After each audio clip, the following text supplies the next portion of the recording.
Salam semua. Mau kenalkan diri saya. Saya bernama Windy. Saya ingin menyatakan kesaksian saya dari Muslim. Aslinya saya bercerita dulu. Aslinya dari kecil saya itu lahir seorang Kristen. Bapak saya, mama saya itu Kristen. Saya berasal dari Medan ya, Indonesia. Sekarang saya berstay di Malaysia, bekerjalah sebagai TKI. Kecil saya itu lahir jadi seorang Kristen. Bapak saya juga, tapi bapak saya dulu itu tidak mengenal yang namanya Kristen. Mungkin hanya KTP aja gitulah. Dan mama saya rajin bergereja lah dulu, macam gereja Batak, KBP kalau kita macam itu. Selepas itu setelah bapak saya itu tidak tahu namanya agama ya.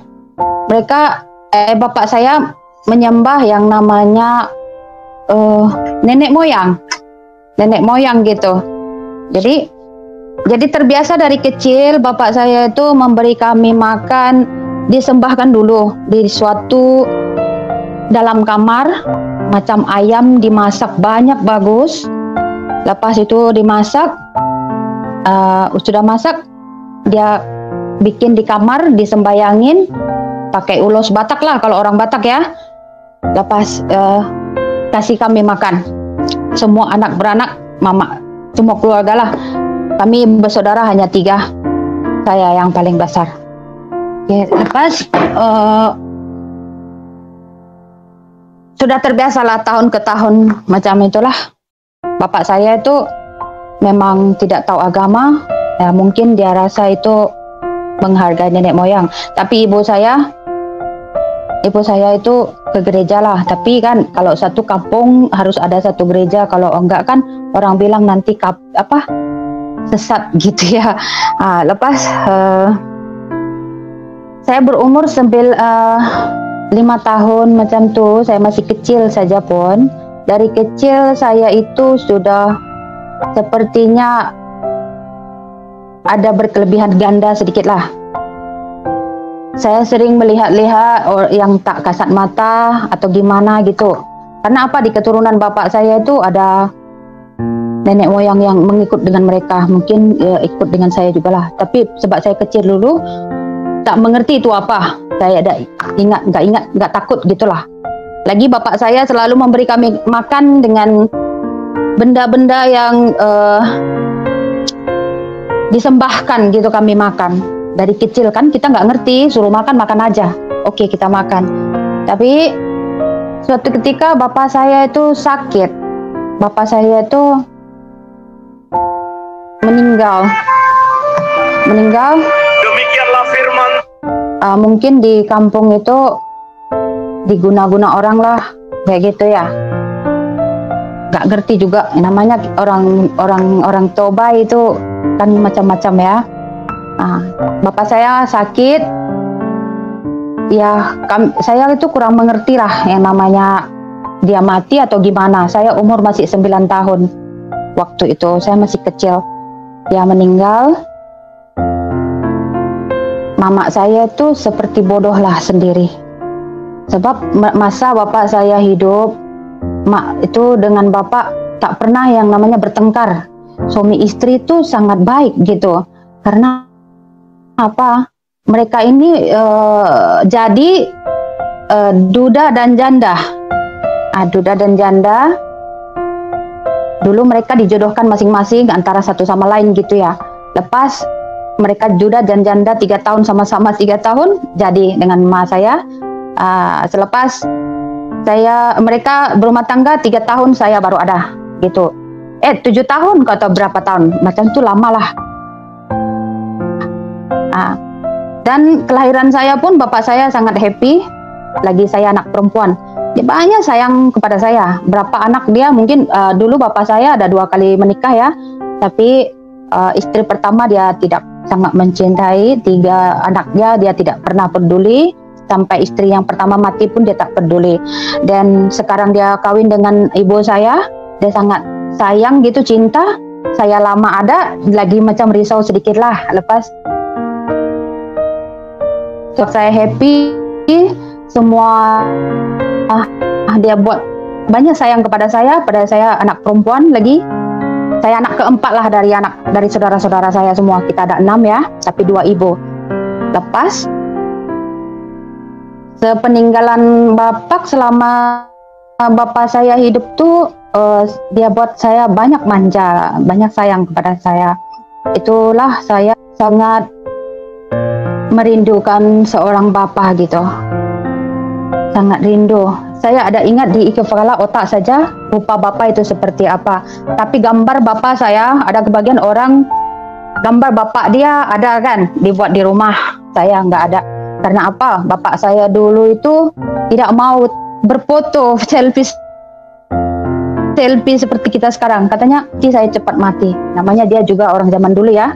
Oke. Lepas saya sangat merindukan seorang bapak lah. Tiba-tiba dia mati, saya pikir pun dia tak mati. Saya bermain seperti biasa saja. Saya tak tahu. Saya tak tahu. Saya ingat dia tak mati. Saya biasa-biasa saja. Saya umur sudah 9 tahun. Dan selepas bapak saya mati, mama saya itu seperti kehilangan arah gitu. Seperti bodoh. Kami masih kecil-kecil. Mama saya, sedangkan bapak saya itu meninggal ya. Kalau bukan mama saya yang pergi ke gereja punya hal, bapak saya itu tak boleh dikubur. Sebab bapak saya itu penyembah, tidak pergi ke gereja gitu. Katanya kalau dia pergi ke gereja, nanti itu gereja punya boleh jatuh gitu. Jadi bapak saya nggak mau ke gereja. Jadi dia boleh dikubur masa itu sebab emak saya sajalah. Oke, tak ada masalah. Oke. Lepas dia meninggal, mama saya serupa kehilangan arah, macam bodoh kayak gitu. Lepas setelah 3 tahun, ada orang Muslim. Mama saya masa itu janda, umur 36 tahun ya. Sekarang serupa umur saya lah, saya sekarang 38 tahun ya. Lagi 1 minggu. Mak saya dulu masih muda, serupa saya masih muda sekarang ini. Sudah janda. Jelaskan anak 3. Dia belum pernah namanya kerja berat. Dulu bapak saya ada, semua bapak saya buat kan gitu. Semua bapak saya buat. Dan mereka itu sangat romantis. Sangat romantis. Mungkin sebab cinta mereka bersama itu ya, sama-sama cintalah berjamaah. Jadi bapak saya mati serupa bodoh mama saya. Oke, ada satu orang Islam, orang Jawa itu. Kalau saya dengar itu Jawa Banjar lah. Tetangga kami. Sebelum bapak saya mati pun dia selalu bekerja sama dengan bapak saya itu. Bapak saya dulu itu jual sayur. Ambil sayur satu ini jual ke pasar kayak gitu. Jadi orang itu juga jadi macam kawan lah. Tapi dia pernah ajak bapak saya masuk Muslim. Bapak saya cakap nggak mau, Kristen aja bapak saya nggak mau, lagi Muslim. Oke. Selepas bapak saya mati, dia mengganggu ibu saya. Kami belum mengerti ya, saya umur masih kecil ya. Masih kecil. Dia mengganggu ibu saya nggak mau. Hampir sampai 3 tahun bapak saya mati. Oke, lepas mungkin saya ada ingat dia mesti, sebab ibu saya dulu memang ke gereja tapi tidak kenal dengan Tuhan Yesus saja. Dia pergi hanya rutinitas gitu ya. Jadi hal-hal mistik itu mesti dapat kena dia. Mungkin ini orang kasih orang tuh kalau apa itu ya, ilmu hitam lah, pelet mak saya lah. Oke, tiba-tiba mama saya mau. Mama saya mau, pergilah. Kami kan tinggal di Binjai ya, namanya Binjai itu di Medan itu ya. Pindahlah mak saya ini ke Aceh. Ini orang Jawa, mama saya dibawa sama orang Aceh ini. Tinggal satu perkebunan sawit yang 9 hektar. Dia mau jaga dengan mak saya. Saya pun heran kenapa mak saya mau. Lepas mak saya mau, dia bawa adik saya 2 orang, masih kecil-kecil. Saya ditinggalkan di rumah paman saya gitu. Paman saya itu, kalau paman, mama saya punya abang lelaki. Yang namanya di sekitar, kalau orang Batak tahu lah itu Sidi Kalang ya. Dia buat tinggalkan saya sana. Sebab masa itu saya masih kelas 5 SD. Saya masih sekolah itu. 5 SD atau kelas 4 SD. Saya tuh lupa. Saya sudah tua lah. Saya kan. Lepas sudah pergi ke sana. Mereka dulu pergi pindah. Tapi mereka, mama saya ini, saya ada percaya. Dia mau ini orang bukan karena keinginannya. Memang mak saya memang tidak mau kawin lagi. Tapi ini orang memaksa mama saya macam buat ilmu sedikit. Macam pelet dia. Mak saya sudah ikut. Oke, mereka sudah pindah di Aceh dalam 1 bulan macam itu. Lepas dia jemput saya balik dari tempat paman saya. Katanya kamu harus sekolah. Saya kan masih SD tuh, belum tamat SD, masih kelas 4 SD ya. Saya kena sambung lagi kan. Mungkin ini lelaki ini, dia bukan kawin sah dengan mak saya. Itu saya dengan, memang sebenarnya ini buruk sih. Mengungkap aib orang tua saya sendiri. Saya sebelum kesaksian ini pun saya minta izin dengan mak saya nangis sama dia. Mak, saya mau buat kesaksian di YouTube. Ada satu channel saya mau saksikan hidup saya karena hidup ini harus bersaksi mama. Pak Contoh. Tapi dari masa kecil saya sampai saya tua ini saya akan ceritakan. Jangan, dia cakap jangan. Sampai sekarang mama saya masih muslim ya. Saya masih muslim. Sebab tak tahu kenapa dia sampai muslim sampai sekarang. Bukan karena betul gitu. Oke, kami dimuslimkan lah. Namanya masih kecil dulu ya, kami nggak ngerti. Saya masih 9 tahun. Katanya kamu harus ikut mama ke Aceh. Kamu harus sekolah, sambung sekolah. Oke, nggak apa-apa. Namanya mak kita harus ikut ya. Ya, lelaki ini mau berbuat dia betul atau enggak kita nggak tahu. Ternyata dia hanya memuslimkan kami aja karena merasa dia kalau orang Kristen itu masuk muslim dia dapat pahala kan gitu. Oke, dijemputlah saya ke tempat paman saya, dibawa ke Aceh. Sampai di Aceh kami dimuslimkan. Saya pun ikut dimuslimkan dengan adik-adik saya. Saya sudah ingat hari itu sudah besar saya, maaf cakap. Sebab saya muslim ya, masukkan di muslim. Sebab keluarga mama saya ini setengah itu muslim. Jadi keluarga mak saya juga yang memuslimkan kami semua. Dia kata, oh bapak kamu sudah mati, ikut saja jadi muslim. Kita ikut-ikut aja, namanya kecil kita belum mengerti. Kecil pun kami yang namanya ke gereja itu nggak pernah pergi. Yang pergi itu mama aja, kami nggak. Karena kami tinggal itu di kampung-kampung ya, di macam kalau orang kami Medan bilang ladang-ladang gitu ya, di ladang ya, di kebun-kebun lah. Jadi kami nggak pernah namanya ke gereja waktu kecil tuh enggak. Jadi nggak ngerti-ngerti sekali yang namanya agama ya, nggak paham. Ada orang anak-anak kecil pergi ke gereja setiap minggu, sekolah minggu ya, kami nggak ada, karena kami masih kecil-kecil lagi. Oke, sebab mak saya sudah bawa saya ke Aceh di Subulu Salam, dia sekolahkan saya lanjut ke sana dan muslimkan kami. Disitulah saya disahkan muslim, disunat saya. Itulah saya saya nggak ngerti yang ikut aja namanya anak-anak ya sama adik-adik saya. Oke, ternyata yang menghasut mak saya ini bawa saya ke Aceh, ini orang Jawa ini, bapak tiri saya ini. Betul bapak tiri. Mak saya pun ikut saja, tak tahu kenapa. Oke, sampai di sana saya sekolah sampai kelas 2 SMP di situ. Tapi yang anehnya ini orang Jawa ini, masa saya masih umur 10 tahun masa itu ya, kelas SD, kelas 1 SMP atau kelas 6.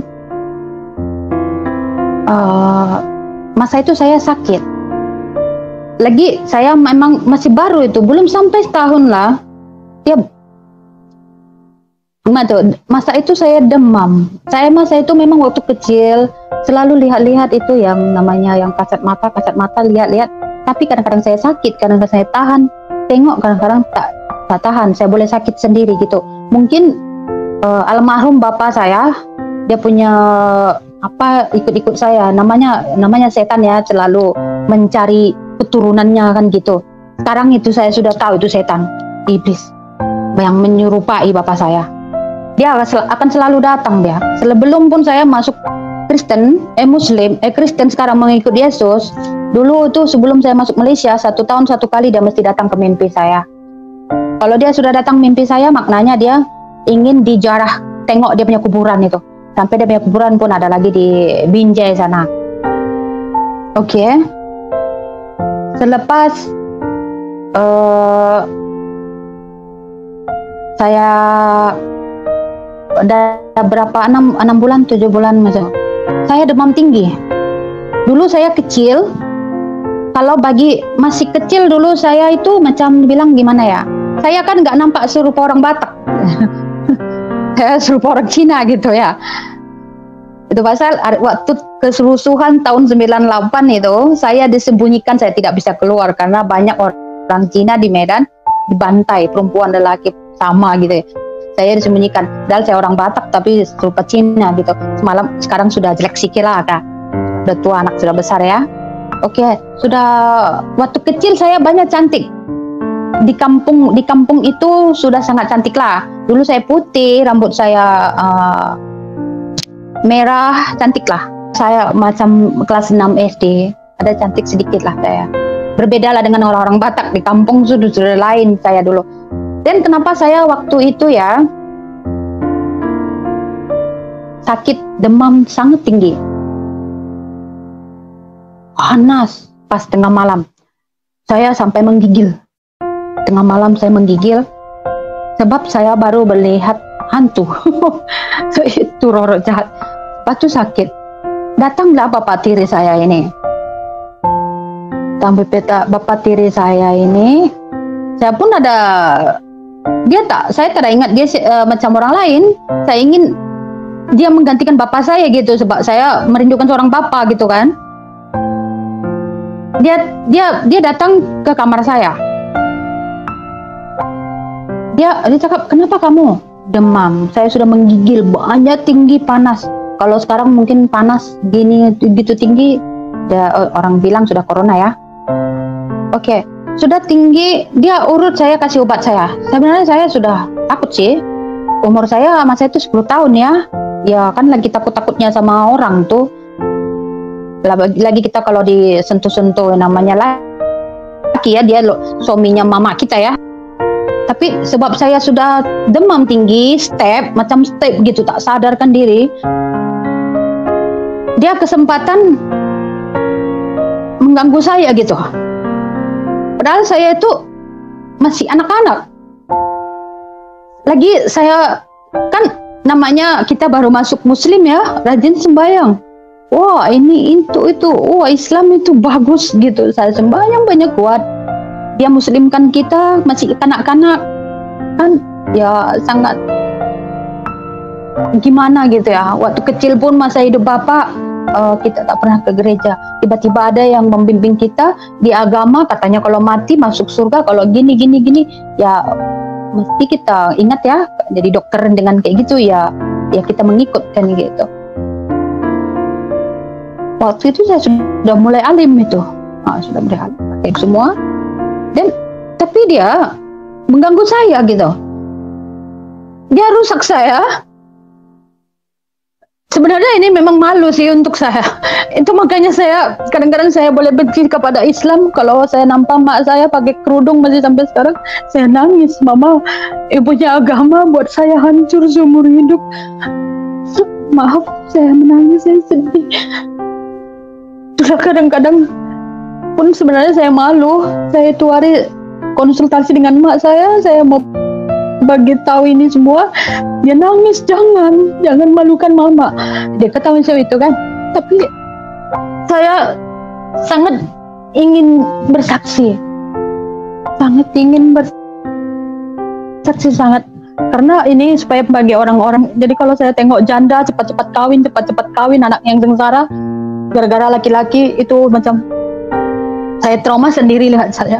Oke, bapak tiri saya ini sewaktu saya sakit, dia menggagahi saya. Masih kecil, masih 10 tahun. Cakayu, kamu diam. Kalau kamu bilang sama mak kamu, dia ancam saya, aku akan bunuh adik kamu. Ya Allah, saya bilang, ya Allah, kenapa macam ini? Dia kata mau bunuh adik saya perempuan, ada satu yang paling kecil. Saya pun ingat, Tuhan, adik saya perempuan ada. Kalau dia bunuh nanti adik saya atau rusak seperti saya lagi. Nah, gimana gitu? Oke, dia rusak saya sampai 1 minggu. Tak boleh namanya saya anak-anak ya, maaf. Mana yang nggak patut dikatakan nggak usah dibikin di apalah macam itu. Sebab saya memang harus menyaksikan ini, karena bagiku Muslim itu merusak aku gitu. Selepas itu dia merusak saya 1 minggu baru boleh lepas. Saya betul-betul suruh rusak. Dia kawin dengan mak saya baru 8 bulan waktu itu. 8 bulan, 9 bulan macam itu. Selepas saya rusak, dia rusak kesucian saya semakin takut kepada orang. Selepas dia tinggalkan kami, dia kembali ke Medan. Kami tinggal di Aceh. Tinggallah mak saya di sana, lagi serupa orang gila.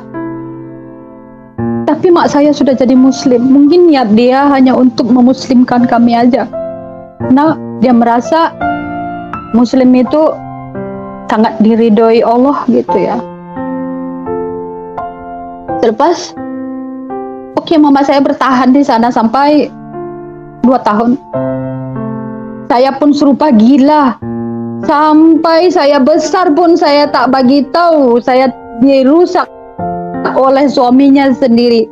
Itulah buktinya dia selepas merusak saya, dia tinggalkan mak saya. Tapi mak saya tetap berjuang. Tapi saya tak cerita sampai lama dia merusak saya macam itu. Tak tahu kenapa Tuhan tutup mulut saya sampai saya besar. Saking sakit hatinya saya terus. Tapi saya terus berdoa, saya sembahyang, rajin saya sembahyang. Saya sekolah pun melanjutkan SMP, SD sampai SMP saya sekolah Islam. Kan di Aceh itu ya, sangat fanatik ya. Fanatik. Jadi lagi sudah di dokteran, jadi saya macam sudah taat itu jadi Muslim, tapi dendam saya itu membara-bara gitu, membara dendam saya. Oke, sampai saya besar, mak saya ini karena mungkin selalu tak mampu ya kerja, mendodos sawit, bersihkan sawit 9 hektar, satu orang nggak mampu ya. Ada yang ajak dia ke Malaysia kerja. Jadi TKI mama saya tahun 98. Dia pergi ke Malaysia kerja. Saya tinggallah sendiri di tempat keluarga. Saya kerja sambil sekolah. Lepas saya sudah tak mau kerja sekolah lagi lah. Sebab saya kecil-kecil pun sudah jadi pembantu. Adik saya dititipi di panti asuhan dua-dua. Yang laki, yang perempuan. Adik saya itu ya panti asuhan yang Muslim lah gitu. Jadi pesantren, masuk pesantren gitu. Sebab mama saya kan masuk ke Malaysia kerja ya, jadi TKI juga. Selepas tahun 98 saya mama pergi, saya di Medan. Tahun 98 saya tahun 2000 saya umur hari itu sudah 18 tahun. Tapi saya tidak pacaran gitu, nggak pacaran. Saya sama laki-laki aja takut gitu ya. Udah jadi trauma. Maaf cakapnya, saya tidur pun sudah telungkup, tak berani telentang gitu. Saya takut siapa yang mau pegang saya lagi gitu ya. Selepas saya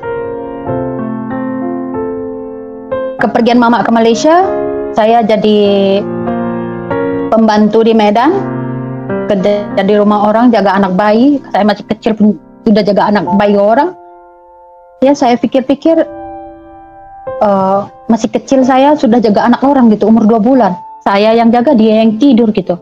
Dia punya mama, dia yang tidur, saya yang jaga. Saya umur muda lagi. Saya dalam pikir saya lebih baik kawin. saya kawin. Ada yang mau kepada saya, orang Minang, orang Padang. Tapi dengan takut gitu, macam mana ya, dia boleh terima saya nggak gitu ya. Saya jujur dulu sama dia. Dia cakap oke, tak ada masalah. Lagi dia orang Minang, orang Padang ya, marga Caniago, kawin. Nikah lah saya, mama saya dari Malaysia. Saya minta izin mama, wali nikah pun tak ada, siapapun nggak ada, keluarga pun nggak ada, karena dari kecil kita nggak ada keluarga yang tolong. Selepas nenek saya ini, keluarga mak saya masukkan saya Muslim, mereka tidak mau tahu dengan kami gitu. Benar itu, kalau masuk Muslim dikasih Indomie. Jadi kalau saya dengar kesaksian-kesaksian di YouTube tuh, saya ketawa sendiri. Memang benar, masuk Muslim malah saya dikasih Indomie dulu, baju ini itu segala macam. Tapi selepas sudah saat itu, mereka tidak peduli lagi kamu mau makan, mau mati, mau apa, mereka tidak peduli. Ya. Jadi malahan kalau dibilang Kristen, masuk Kristen itu dikasih upah ini, nggak ada. Malah saya masuk Kristen nggak ada tuh. Malah saya masuk Kristen, hidup saya juga hancur ya, karena saya tidak benar-benar mengikut Yesus ya. Oke, setelah mama saya di Malaysia, saya kawin dengan orang Padang, Minang Caniago. Saya punya anak satu. Sudah punya anak tanpa orang tua. Kan nikah Islam itu mudah ya. Senang aja. Dinikahkan tanpa wali hakim saja, nggak ada mama, nggak ada bapak pun boleh, janji. Boleh syah gitu, sama-sama Muslim. Tapi keluarga suami saya itu tidak begitu suka saya lah, sebab saya orang miskin. Keluarga suami saya itu orang kaya lah, mungkin katanya dia datuk tuh di Pariaman ya, bukan, Bukit Tinggi Pariaman sana. Selepas saya menikah, saya ingat menikah itu menyelesaikan masalah gitu. Ya, menyelesaikan masalah. Ternyata awal pernikahan saya yang membuat saya lagi hancur. Oke, saya berjumpa dengan orang yang pas saya jatuh cinta. Dia, karena saya pikir dia sayang aku gitulah. Beda umur pun nggak begitu tinggi. Lagi saya umur 18 tahun. Karena saya sudah terlalu menderita kerja, nggak ada orang tua, nggak ada yang jaga, kan saya merindukan seorang yang pemimpin bagi saya gitu, yang menjaga saya gitu kan. Jadi kalau ada yang betul-betul ingin mau menikah dengan saya, apa enggak? Ya, kenapa enggak gitu ya? Oke, saya iakan dia kawin. Tapi itulah awal dari kehancuran hidup saya.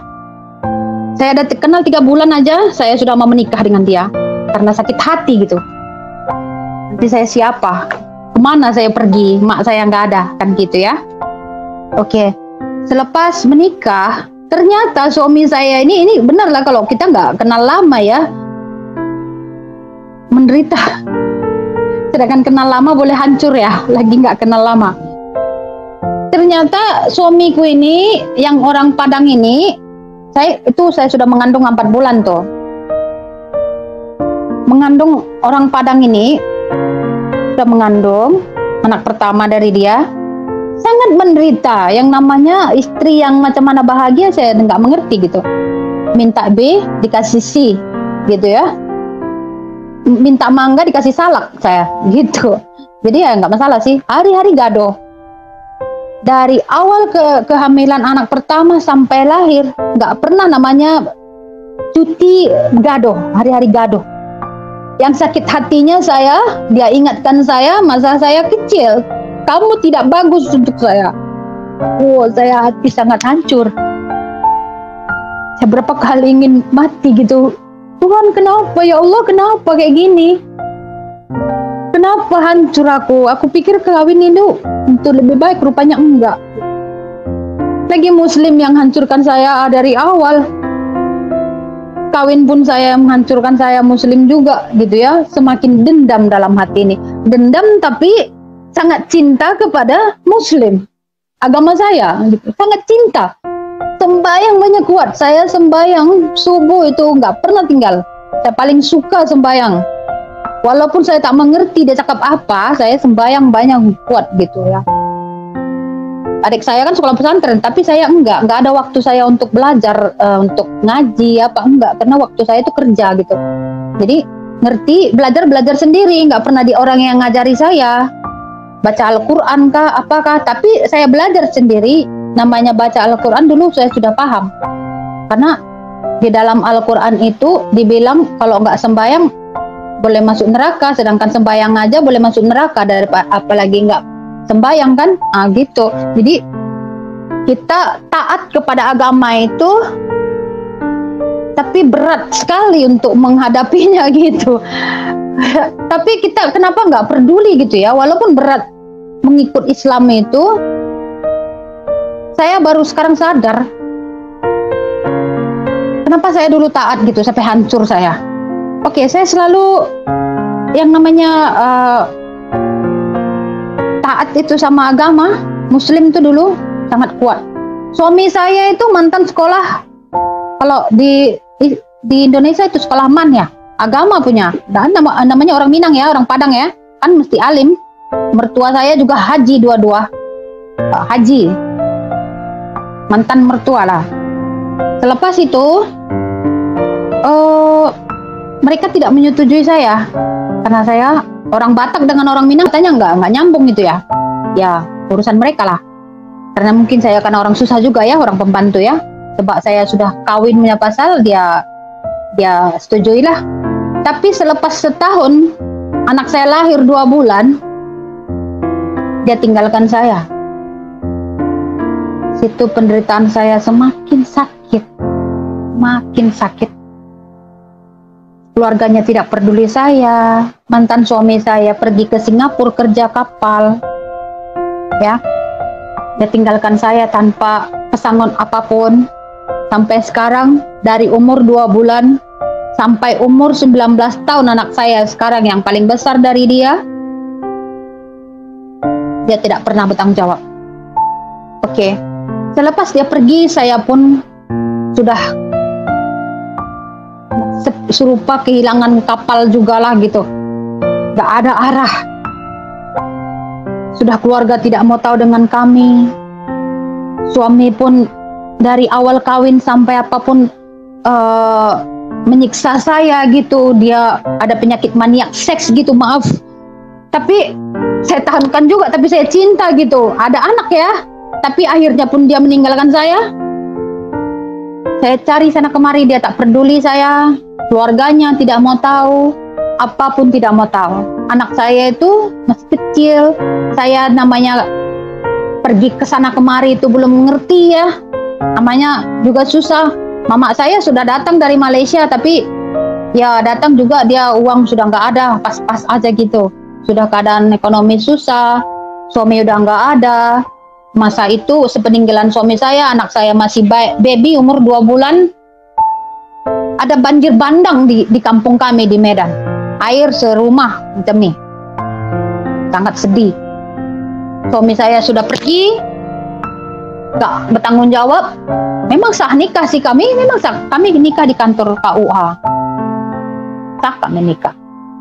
Pas dia tidak mau peduli lagi, namanya saya masih umur 19 tahun ya, anak masih kecil. Anak saya 1, saya janda muda, suami nggak ada, pencarian nggak ada. Oke. Adalah banyak lah yang namanya di kampung ya, banyak lah namanya janda muda kan orang gila ya mengganggu saya gitu. Banyak orang, sebab kami buka usaha di rumah jual-jual goreng kah apakah macam itu supaya menyambung hidup sedikit. Mula-mula kita boleh dapat duit lah, lama-lama ya tumpur juga karena apa ya, namanya orang kampung ya, 2-3 hari itu laku, tetangga tengok, dan hal-hal buat macam-macam ada supaya kita tumpur gitu ya. Selepas itu banyak orang yang mengganggu saya, ada yang muda, ada yang tua, ada yang segala macam. Memang saya nggak ada niat untuk berumah tangga sih. Anak saya itu waktu itu udah berumur 8 bulan gitu, si kecil sekali. Memang sih gak ada niat untuk kawin, tapi ya namanya masih muda, pingin ada yang tolong saya juga gitu ya. Adalah satu orang Jawa juga. Wah, dia masih muda, tapi saya sudah trauma, takut. kita tak melakukan apa-apa sih, enggak. Cuman hanya, oh saya ingin orang mau bertanggung jawab dengan anak-anak saya gitu saja. Saya anak sudah satu ya, suami nggak ada, suami nggak pernah ada kabar berita kan gitu kan. Selepas itu,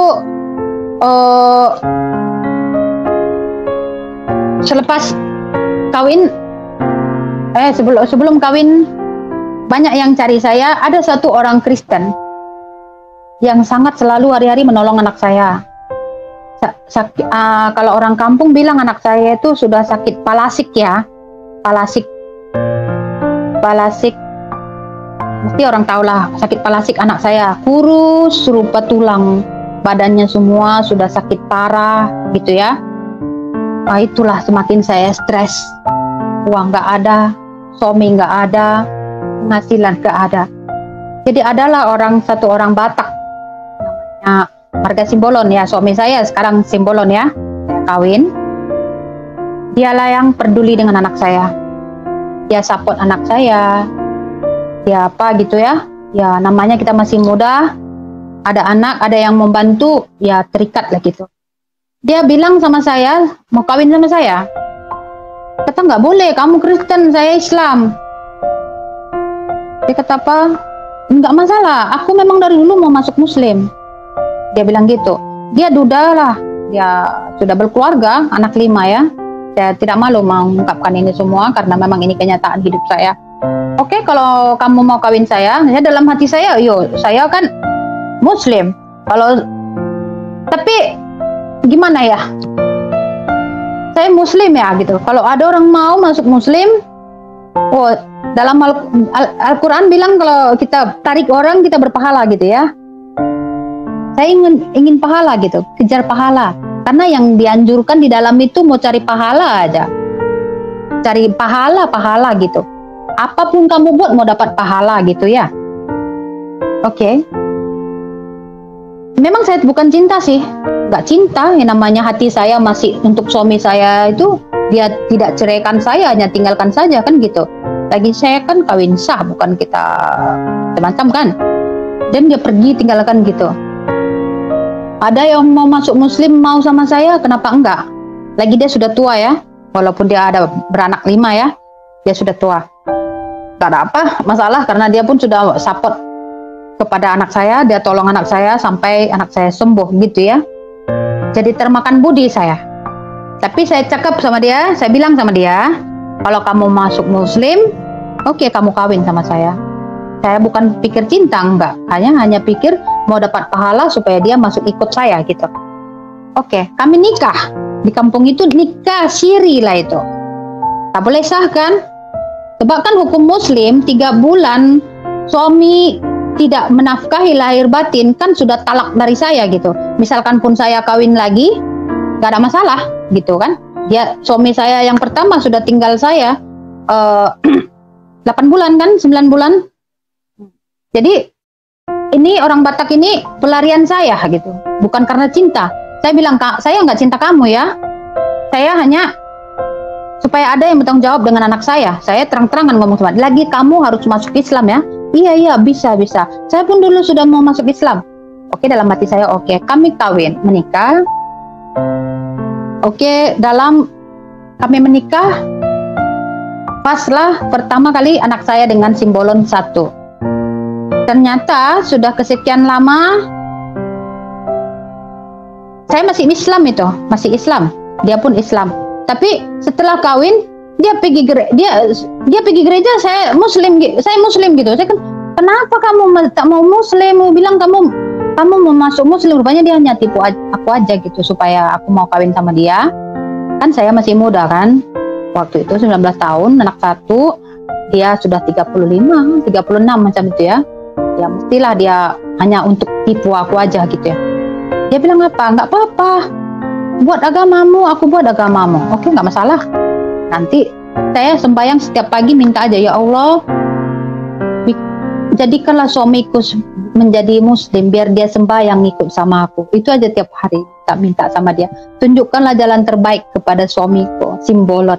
Walaupun dia seperti itu, ya saya serajin lah sembahyang gitulah. selalu sembahyang minta Allah itu bagi dia betul-betul jadi muslim yang sebenarnya. Tapi dia hanya bohong kepada saya saja kan. Saya agama sendiri jalankan, agama dia sendiri jalankan sampai 4 anak. Sampai 4 anak. Masih muslim saya, masih sembahyang, masih pakai kerudung. Mak saya pun nggak marah lah karena saya kan masih muslim ya. Saya kawin Kristen pun dia nggak masalah. Walaupun kedua kali kawin ya, nggak masalah bagi dia, nggak apa-apa kata mak saya, kata gitu. Lepas selepas kawin dengan dia 4 anak, yang anak kedua dari dia pulang suami saya yang pertama. Itulah iblis itu selalu ya. Ternyata dia lama cari saya, ada berapa tahun tak jumpa. Sebab saya sudah pindah ya dari kampung yang kami dulu tinggal gitu ya. Ternyata yang memisahkan kami itu keluarganya gitu. Setiap saya tanya, setiap dia hantar surat dari mana-mana, dia kan seluruh luar negara pergi. Dia anak buah kapal. Dia semua negara pergi, kemari ke US, semua dia pergi. Dia kerja macam itu. Ternyata dia hantar surat selama ini ke keluarganya mau bagi sama saya, nggak dikasih sama saya, nggak disampaikan gitu. Oh, tahulah saya alasannya apa tinggalkan saya gitu ya. Lepas berjumpa lagi kembali kami, ingin baik lagi lah. Kan dia suami sah saya. Sedangkan yang sekarang macam itu pikirlah. Sedangkan yang sekarang nggak sah, hanya ciri saja kayak gitu ya. Saya tinggalkanlah lagi Simbolon ini, saya kembali kepada dia. Padahal dia baru balik dari US, 1 bulan cari saya di Medan tidak dapat. Last menit dia sudah mau pergi balik ke Singapura, ke kemana, baru jumpa saya. Gitu. Kita ada 1 hari jumpa saja. Lepas dia mau balik lagi ke Singapura. Kerja kapal ya. Lepas sudah balik, saya balik sama dia loh, saya tinggalin lah Simbolon. Saya ingat ini suami saya, betul punya. Dia berjanji kepada saya mau nikah lagi sama saya, mau bertanggung jawab dengan anak saya. Lagi anak saya kan sudah saya masukkan Kristen, so dia mau tarik jadi Muslim lagi gitu ya. Gimana ya? Sorry, bukan belum. Memang masih Muslim lah, karena kan saya masih Muslim lah. Anak kedua itu dari Simbolon 1, dari dia 1 kayak gitulah, rumit lah pokoknya. Lepas itu dia hanya bohong saya rupanya. Dia sudah balik ke Singapura 2 bulan bertanggung jawab sama saya, dikasih anak saya masih uang. Baru kali itulah saya kembali ke rumah keluarga saya, bukan kembali ke sama suami saya yang sekarang ya. Saya kembali. Lepas dia hanya tipu aja. Datang ibu dia bilang, kalau kamu pilih Windy, kamu tinggalkan mama. Kamu pilih Windy ke mama. Mungkin dia bilang gitu. Jadi dia pilih mak dia lah. Mak dia nggak suka sama saya kan. Oke, lagi sakit hati saya mendalam. Dia lagi ketinggalkan saya yang kedua kali. Nah gitu. Oke, tak ada masalah. Yang enaknya saya lagi balik ke Simbolon, karena itu suami saya yang dulu sudah tinggal di balik saya ya. Nggak sadar saya lagi juga ya. Oke. Saya balik lagi ke Simbolon sampai anak saya 4. 3 dari Simbolon, 1 dari dia. Tetapi yang membesarkan anak saya ini sekarang Simbolon. Suami saya yang sekarang saya buat atas nama dia semua. Anak saya yang Marga Caniago saya buat Simbolon. Saya sudah bilang sama dia tinggalkan yang saya kedua kali tahun 2004. Saya akan Kristenkan anak kamu. Saya akan masuk Kristen. Dia cakap, jangan kenapa kamu sakiti saya gitu ya. Saya tinggalkan dia. Tapi saya masih Islam ini. Semua kakak-kakak ipar saya, mertua saya bilang, pergilah ke gereja biar diubah hidupmu. Laki saya pun bilang, ke gereja lah kau, nggak ada gunanya Islam. Bilang enggak. Bilang gitu. Saya tinggalin dulu dia. Lagi saya tinggalin dia karena agama dia itu tetap Kristen gitu, dia nggak tetap mau masuk Muslim. Saya jadi geram ya. Dia tipu aku gitu ya sampai anak. banyak gitu ya, tapi karena anak saya bertahan ya. Selepas tak tahu kenapa ya, saya pergi, saya tengok anak ketiga itu. Itulah mulanya saya ikut percaya itu Yesus ada. Saya kan rajin sembahyang tuh, tengok Al-Quran, baca. Nggak ngerti dibacain aja gitu, entah apa gitu ya. Oke, saya ngomong tuh, dalam mimpi saya itu, saya selalu dalam 1 minggu itu bermimpi tidak baik. Saya serupa masuk dalam jurang, dalam api. Aduh, ada apa ini? Tapi saya rajin sembahyang gitu. Suami saya setiap minggu pergi ke gereja dekat rumah aja ya, dekat rumah aja gereja saya, gereja suami saya. Saya tak ada masalah lah, orang dia udah ada anak juga ya. Saya itulah tadi saya minta sama Allah aja supaya dia nanti dibuka hatinya jadi Islam gitu. Ya, dia ke gereja, saya sembahyang di rumah gitu. Jadi di rumah kami itu 1 Alkitab, 1 Al-Quran gitu, 2 agama. Jadi orang tetangga bilang, kenapa kamu rajin wirid, rajin sembahyang, suami kamu itu nggak pernah ke wirid katanya. Nggak tahu lah Bu, karena kan nggak mungkin sih, ternyata nggak mungkin lah memang suami saya jadi muslim ya. Orang mertua saya juga pendeta GBI, sekarang pun jadi masih pendeta. Mertua saya memang sudah mati. Sekarang adik ipar saya jadi pendeta di gereja itu gitu. Keluarga pendeta sih suami saya. Lama punya keluarga haji, yang kedua keluarga pendeta gitu ya. Gak apa-apa, dibuka aja semua. Supaya ini sebagai, ada juga, memang ini aib bagi saya ya, tapi mungkin ada berkat bagi orang yang mendengar gitu. Karena Tuhan itu ada ya. Selepas saya sudah mulai bimbang, tetangga sudah bilang, kenapa kalian 1 rumah 2 agama? Gak baik. Oke, Kak, saya mau tinggalkan anak lagi, nggak mungkin. Sudah 4. Lagi saya sudah terutang budi. Ini Simbolon sudah besarkan anak saya sampai besar. Dia yang buat sembuh, dia tak pernah pukul anak saya sedikit pun. Sakit parah dia yang ada bagi saya, suami saya yang pertama nggak ada gitu, keluarga pun nggak ada. Jadi yang ada itu dia gitu. Jadi saya pun udah merasa bukan terutang budi lagi, terutang nyawa gitu ya, terutang nyawa. Walaupun dia sudah besarkan anak saya sampai sampai sekarang pun saya pun tahu gimana saya boleh meninggalkan dia sampai sekarang gitu ya. Selepas kami berpisah, anak saya main-main lah, saya ikut dia ke gereja. Masa itu saya bermain lah, nengok di gereja. Ayolah ke gereja. Oke lah, nggak apa-apa lah, yang penting tengok kau aja ya. Oke. Sampai dalam gereja, saya tengok, dia kan tepuk-tepuk ya, tepuk-tepuk. Masa berdoa saya selalu ganggu suami saya, ganggu dia, tutup mulutnya. Kalau dia lagi penyembahan kan karismatik itu ada bahasa roh ya, inilah itu. Dalam hatiku, apa ini Kristen ini ya, macam ini sembayang ya gitu. Nyanyi-nyanyi, bising-bising, teriak-teriak, guduk, apa-apa. Saya rasa buset dah. Saya selalu ganggu suami saya beribadah. Saya bukan beribadah, saya memang iseng-iseng aja ikut gitu ya. Oke, ikut. Tiba-tiba pas malam itulah, hari itu malamnya saya tidur. Saya bermimpi. Betul Tuhan Yesus itu, makanya sampai saya 3 kali Tuhan Yesus datang kepada saya, itulah saya percaya memang Yesus itu ada. Karena kepedihan hidup saya itu memang banyak, tapi sebab saya sembahyang banyak apa gitu, tapi dendam saya penuh di dalam jiwa. Tapi selama saya mendendam itu, kasih itu nggak ada gitu. Yang ada dendam, teringat masa lalu. Ya Allah, tolong balas dia, selalu tolong balas dia. Itu doa saya terus. Mungkin ada berapa tahun saya kawin, dia ada mimpi jumpa itu dulu yang merusak saya waktu kecil. Dia datang ke mimpi saya, dia minta maaf sama saya. Mungkin dia matilah atau gimana ya. Saya sudah itu.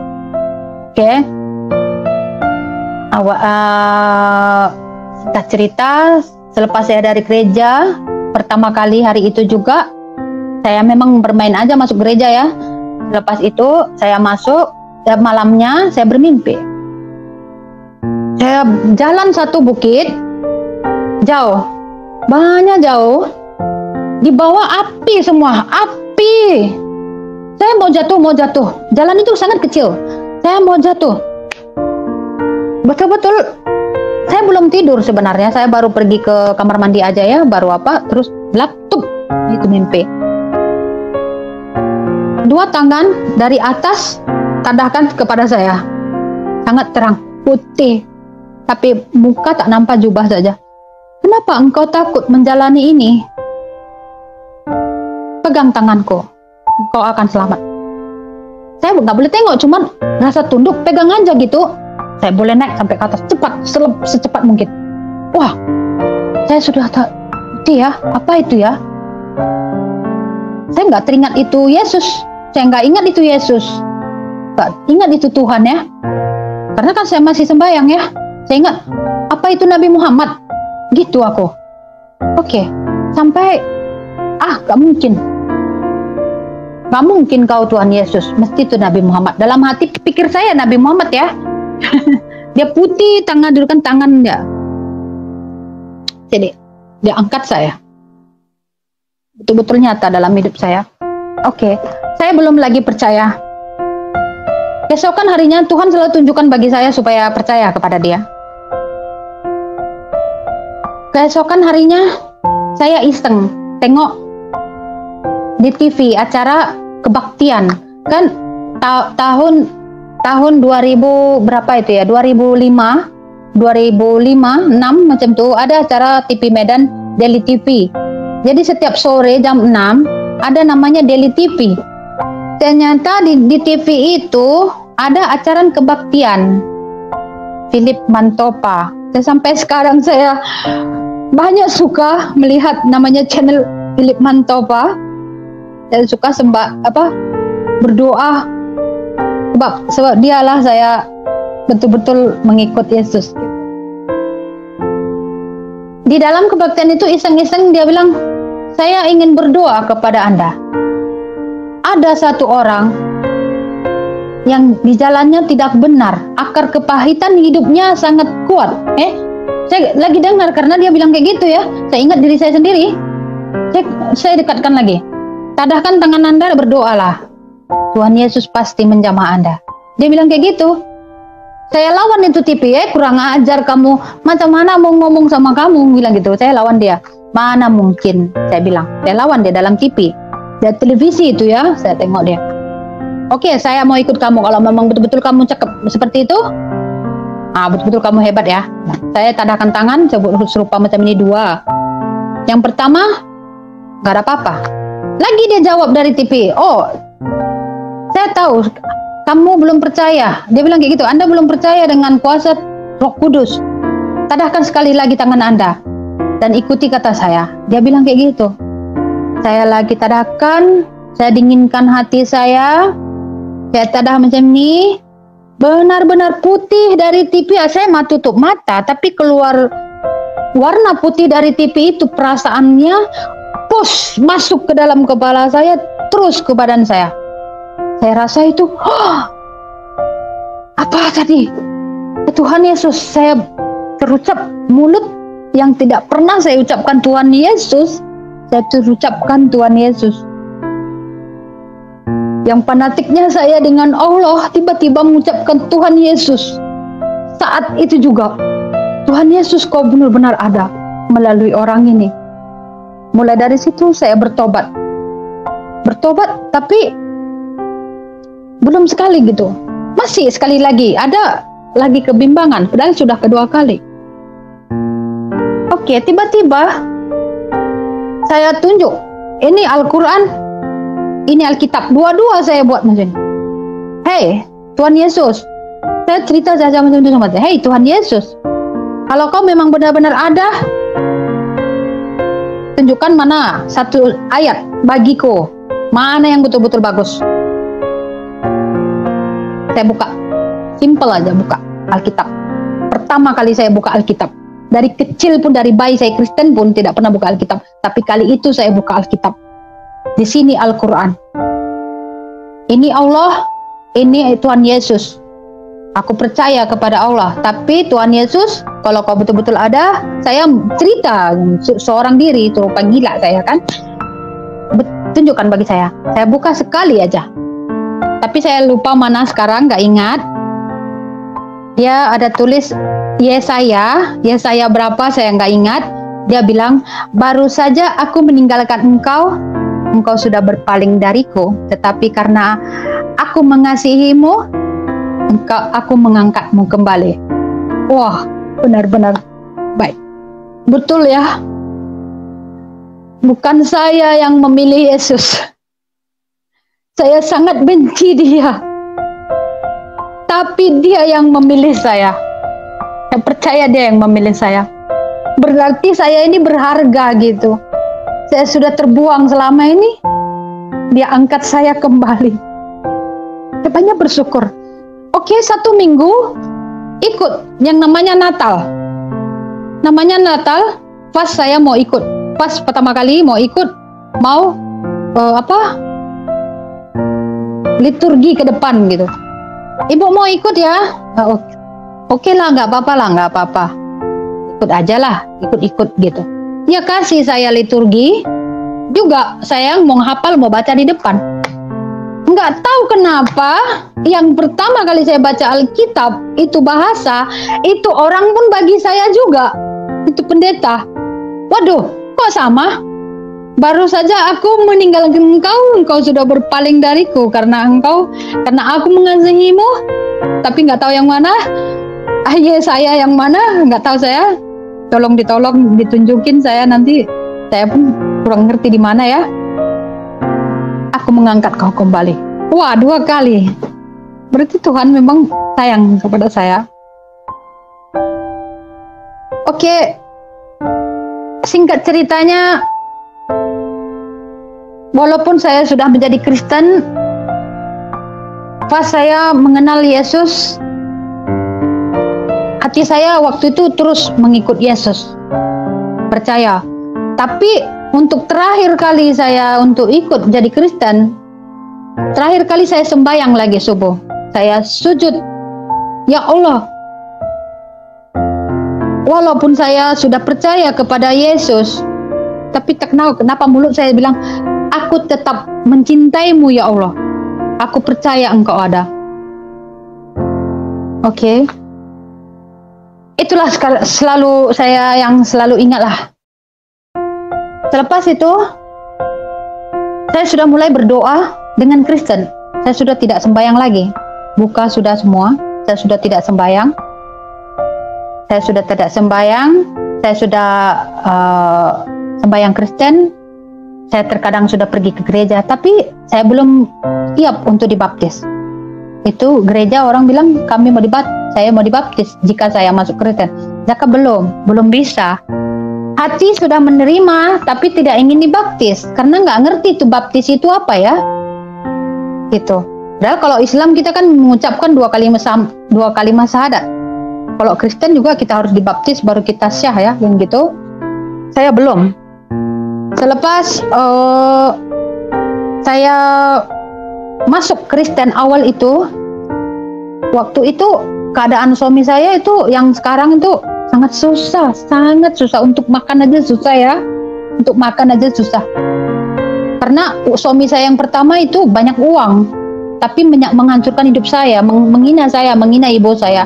Jadi saya ambil yang miskin, nggak ada masalah gitu. Yang penting saya ada yang mengayomi hidup saya. Memang dia baik ya, namanya dia sudah tua ya, dia peduli saya. Tapi sebab dia sudah berkeluarga dulu ya, dia sudah ngerti lah gitu ya.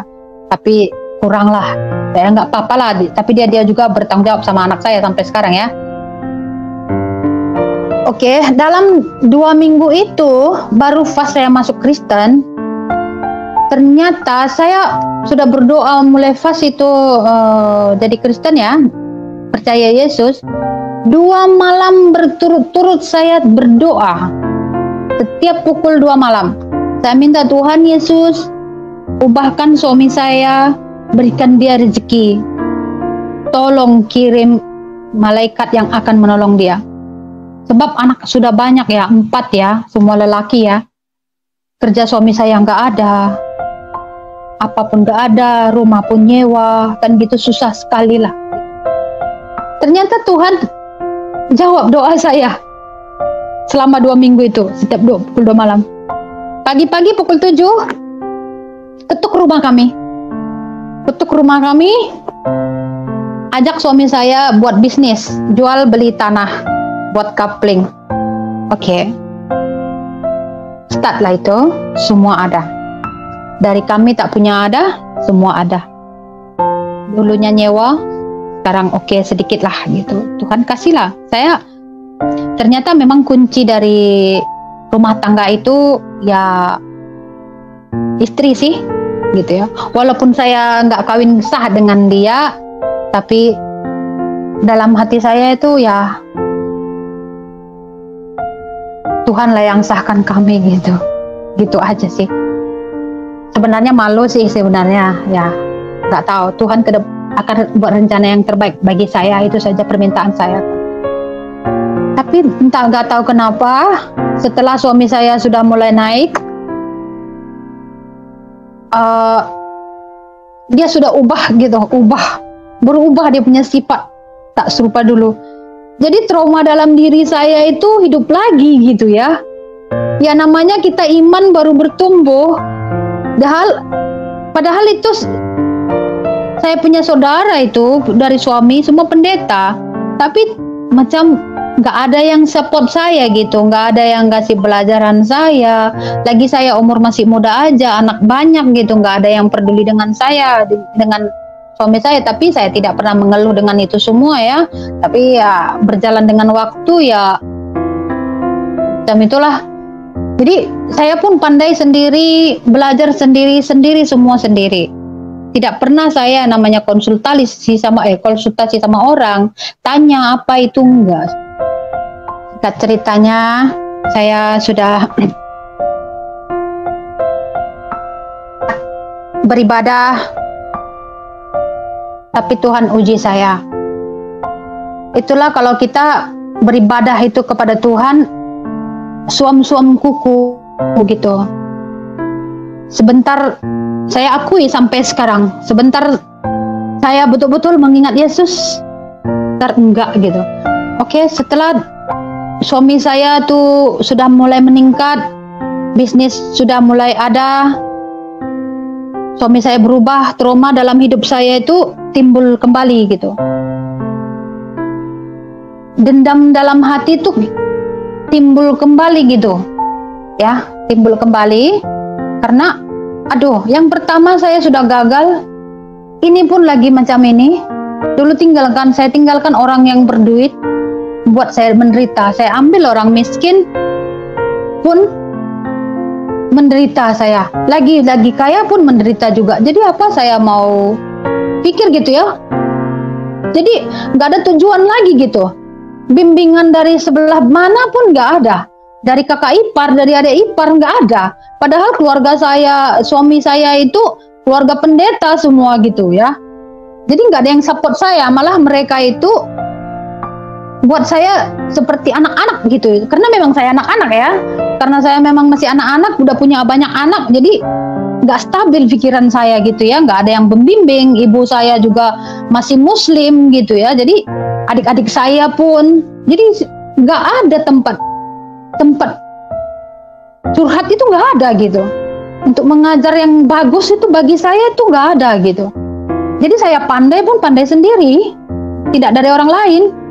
Saya belajar dari manapun, belajar sendiri. Waktu muslim pun saya sendiri juga gitu.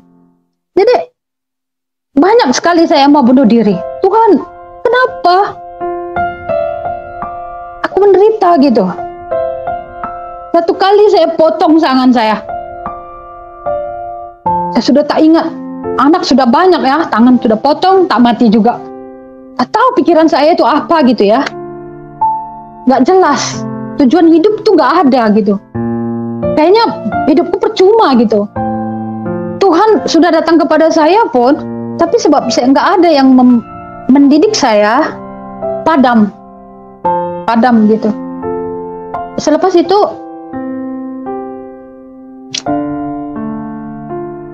Yang kedua kali pun saya mau bunuh diri. Saya duduk merenung di rel kereta api. Saya mau bunuh diri. Saya mau lompat. Tiba-tiba itu kuntilanak datang terbang. Malah kuntilanak yang nolong saya. Kalau enggak saya sudah mati. Saya tengok dia terbang, saya nggak jadi terjun gitu. Nggak jadi. Kebanyakan kuntilanak kasih kita hancur ya, mati. Malah enggak. Malah kuntilanak yang nolong saya. Nggak jadi saya mati. Oke. Yang terakhir pun macam itu. Saya minum racun. Gagal mati juga. Saya sudah minum 1 sudu, 1 sendok racun. Kecekek saya saja. Karena mati saya. Karena saya pikir hidup ini gak guna gitu ya.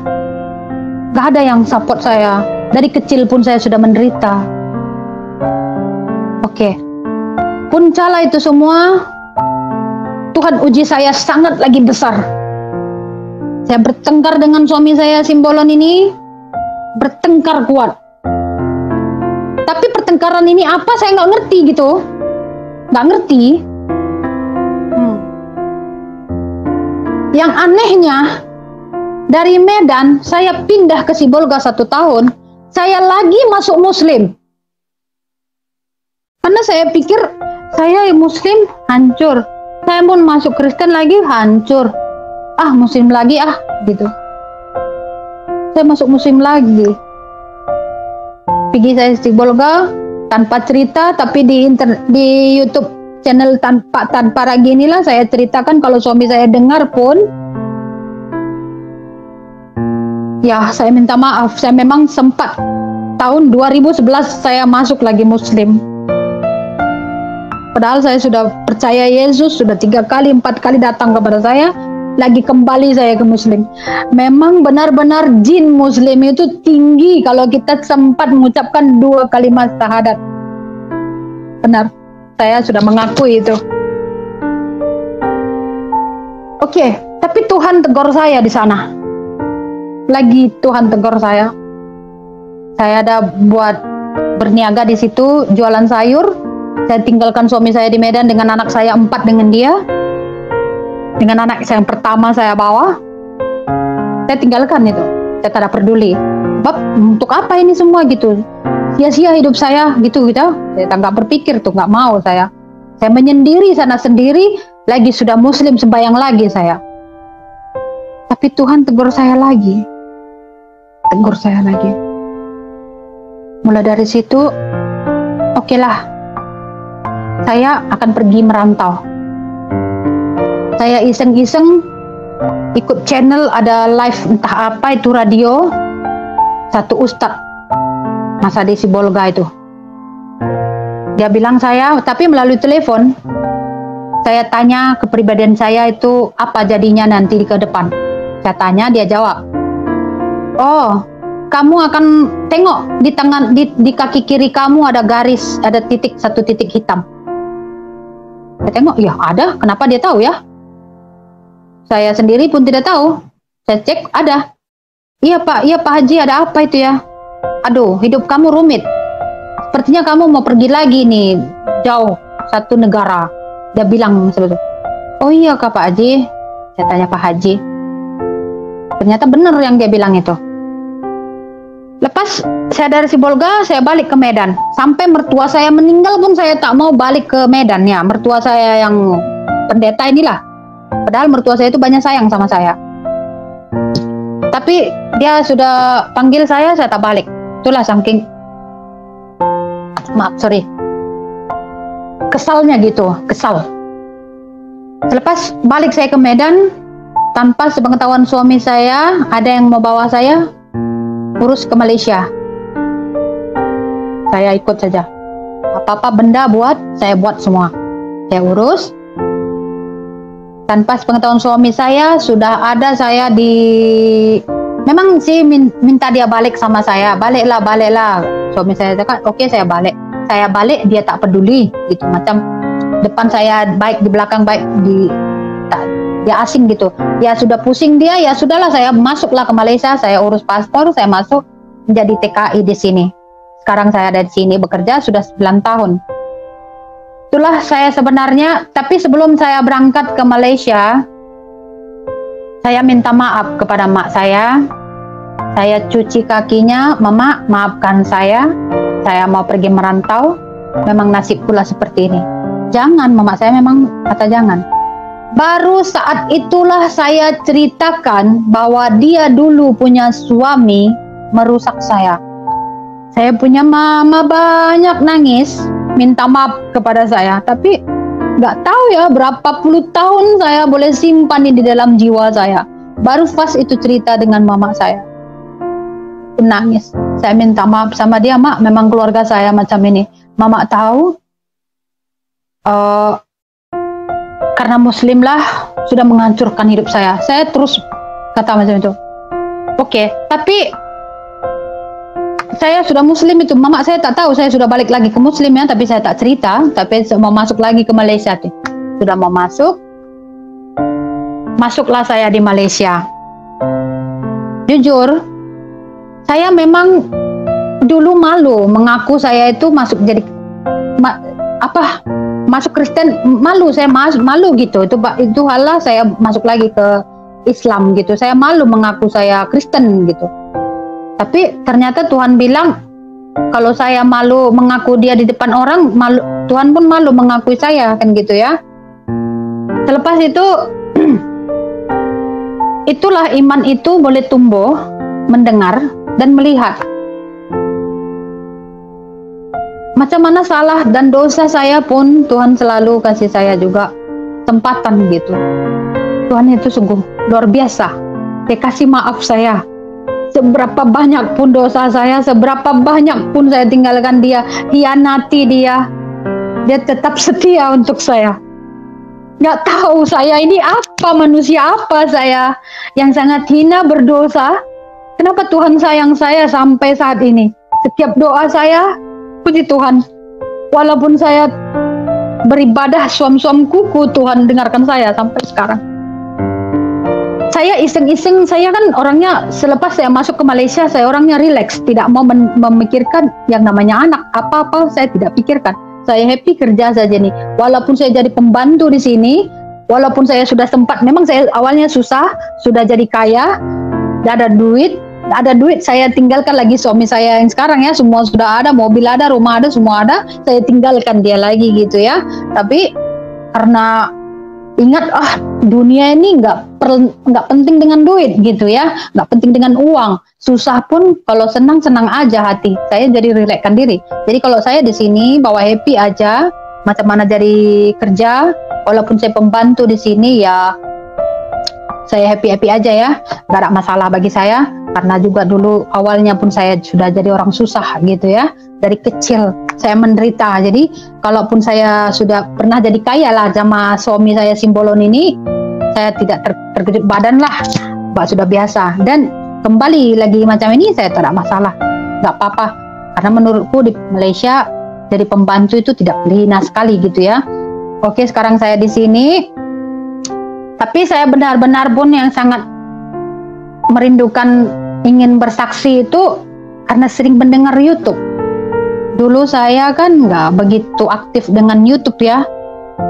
Ya Facebook nggak begitu sekali ya. Awalnya itu saya dengar Crusader Network ya. Iseng tiba-tiba ada nampak di layar handphone saya.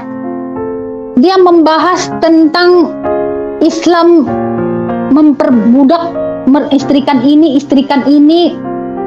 Jadi dari situlah saya sadarnya, ya ampun Tuhan, ternyata aku salah ya membela-bela agama itu ya. Dia yang menghancurkan aku juga aku bela gitu ya. Jadi aku mengampuni lah jadinya. Awalnya aku gimana ya, aku mau masuk ke Malaysia itu minta maaf sama mama. Aku bilang ampuni dia mak. Aku pun minta sama Tuhan Yesus, aku ampuni dia yang pernah menyakiti aku. Baru agak lega hatiku sedikit. Kalau tidak ya selalu datang ke mimpi. Bapak saya pun punya muka arwah itu selalu datang ke mimpi saya gitu ya. Mungkin minta dijarahin lah, nggak pernah nampak gitu. Karena kan kita nggak jauh dari Tuhan kan ya, menyerupai lah semua kan gitu. Ternyata Lagi saya dengar Crusader Network itu, wah benar ya, memang Islam itu tidak ada. Saya kembali menguatkan diri kepada Yesus lagi. Itulah Tuhan itu tak tahu kenapa. Dahsyat, sungguh dahsyat. Satu yang bikin saya makin kuat hati, tiba-tiba selepas Crusader Network itu, saya terlihat tanpa ragi. Apa tanpa ragi? Saya dengar. Wah, saya sudah rajin tiap hari dengar itu. Tapi saya dengar ini dalam 1 tahun ini aja ya, saya aktif. Dengar-dengar 1 tahun lebih lah. Wah, benar yang dia bahas semua. Pak Tanpa Ragi betul-betul best dia punya. Dia punya pemikiran itu benar ya yang dibilangnya. Jadi kalau aku tengok Islam itu menghina-hina, saya tiba-tiba kadang nggak boleh tahan emosi juga gitu ya, karena itu bohong gitu. Mereka yang bohong itu diperbesar-besar gitu, yang nggak mengerti itu dibesar-besarin gitu. Memang benar gitu. Mereka itu menganggap perempuan itu nggak ada gunanya, nggak ada harga gitu, hanya sebatas untuk melampiaskan nafsu saja. Itu saya mau sudah pikir gitu, benar gitu. Jadi itulah yang saya makin kuat. Jadi hari-hari ini, apalagi dalam 1 tahun ini, saya sudah tidak pernah mendengar yang namanya lagu duniawi. Saya bekerja pun di sini dengar lagu rohani, dengar-dengar kesaksian. Ternyata memang bersaksi itu harus. Kalau dalam hidup kita itu, hidup itu untuk bersaksi gitu. Mau itu buruk bagimu, mau itu baik bagimu, memang buruk itu yang kau rasakan, ada yang kebaikan untuk orang lain. Gitu saya mata pikir. Karena saya banyak dengar kesaksian. Yusuf Manibulu, saya banyak rajin dengar. Pak Gilbert Lumindong, apalagi Rabu dan Sabtu itu saya ikut ibadah. Wah, betul-betul dalam 1 tahun ini saya betul-betul ingin dekat sekali. Saya betul-betul ingin bertaubat, ingin saya dibaptis. Benar-benar saya merindukan dibaptis. Saya ingin dibaptis. Dan ada satu channel menawarkan saya, dia bilang dalam semalam sepatutnya dia panggil saya dibaptis ya, tapi online gitu, live. Tapi saya ingat saya sudah janji dengan Bapak Tanpa Ragi mau bersaksi. Saya ingin minta solusinya dari siapapun yang mendengar gitu ya.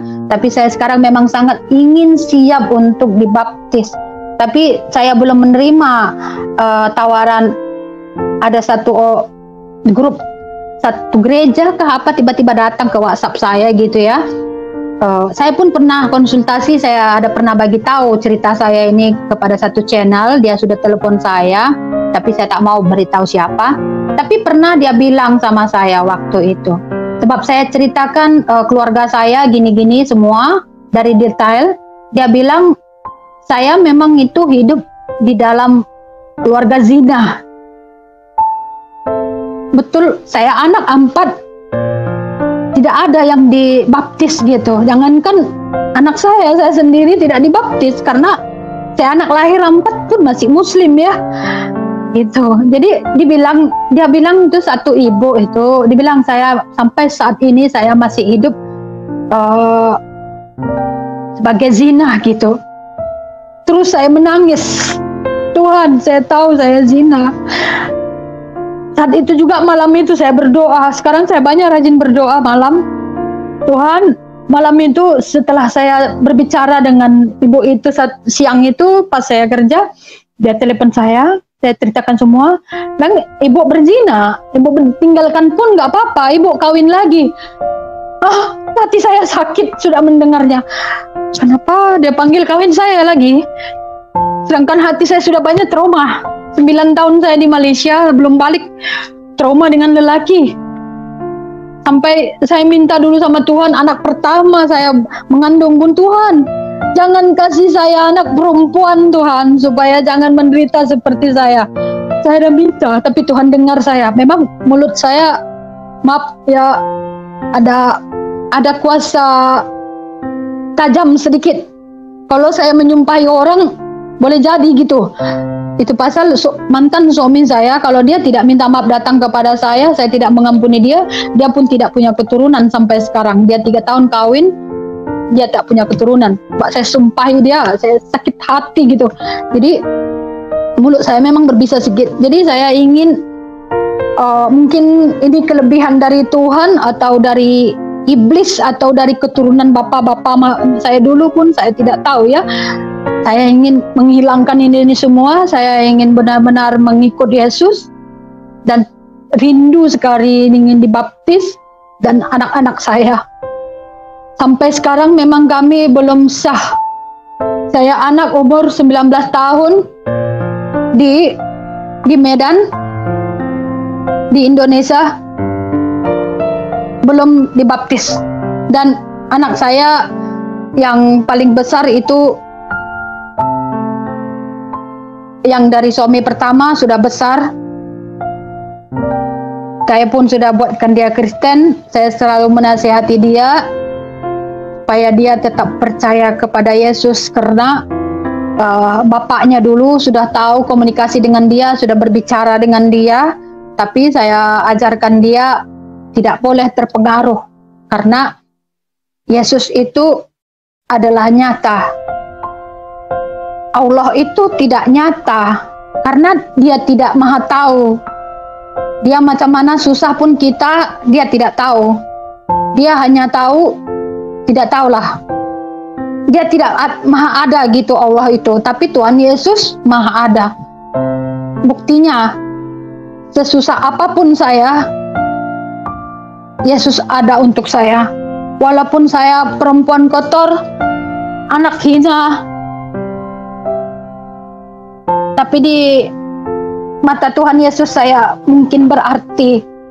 Itulah dia selalu panggil saya, selalu ingatkan saya. Setiap apa yang saya inginkan, walaupun saya terkadang gak ingat dia lagi, saya inginkan dia di last minute, dia pun tetap kabulkan permintaan saya. Itulah saya sangat suka dengan channelnya Pak Tan Paragi. Dialah yang menguatkan saya gitu. Dia yang penjelasan dia itu sangat rinci, pengajaran dia betul-betul benar-benar sekali gitu. Jadi saya pun sangat berkeinginan membuat anak saya yang paling besar ini menjadi pendeta, supaya dia lebih mengenal Yesus. Inilah anak saya yang pertama, yang paling besar, sekarang sudah umur 19 tahun. Saya selalu ajar dia supaya tetap percaya Yesus gitu. Jadi demikianlah kesaksian saya. Pak Tan Paragi, terima kasih sudah menyediakan waktu untuk saya. Terima kasih dengan semua pengajarannya. Tuhan berkati Anda dengan keluarga Anda sebaik sekalian. Tuhan Yesus berkati. Terima kasih Pak Tan Paragi.